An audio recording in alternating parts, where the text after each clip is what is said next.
You're turning your steering wheel on your lawnmower and the wheels do not turn. I have a solution that is fast and easy, and I'll show you every tool that you're going to need so that you don't have to do all the guesswork I did in fixing this very tedious problem. I've been years messing with this thing real quick, just kind of putting it up and what have you, but what happens is the linkage there, which is right, this piece right here, it's got these points right here, and it's basically what it is, it's just this.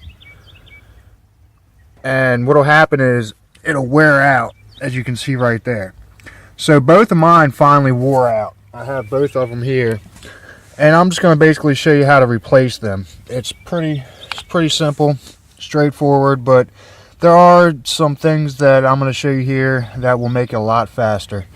Alright, so the first thing that I did is I jacked up the front of this thing like so, and I went ahead and popped under here, and once I did that, I took those two cotter pins out right there, and I took that nut off, and then the deck drops. I mean, or you can do that before you lift it up, whatever, it don't matter. But that's only so that you can get to way up under there. As you can see my fix there. See, that's what I did, and I have it a little bit loose so that it's got some play.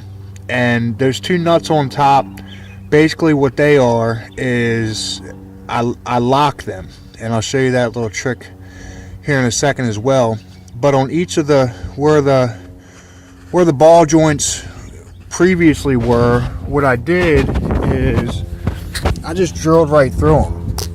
And the way I drilled right through them was I used a 3/8 bit, and you just want to go ahead and try to match your hardware that you're going to replace with the same thickness here. And I didn't use fine thread like this is or anything special, but the locking it, and I just used a drill. I put the piece of linkage in a drill. There's already a hole there where you're going to need to drill, so you just got to put it. It took 2 seconds. I used this. It's for hardened steel. It ran right through them both. You just got to be careful not to break your wrist after you get through, because going through metal.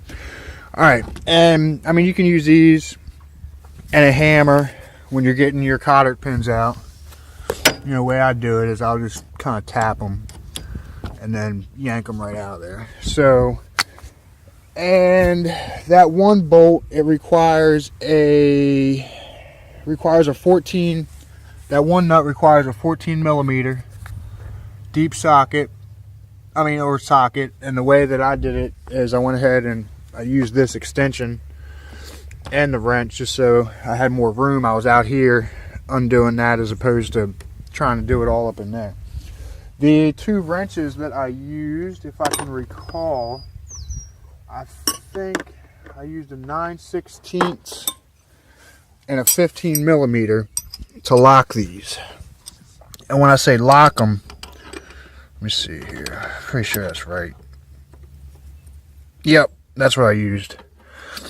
You just put one on top and one on bottom so that you can still have play, and then you just tighten them together. You tighten the two nuts together so that you still have some play.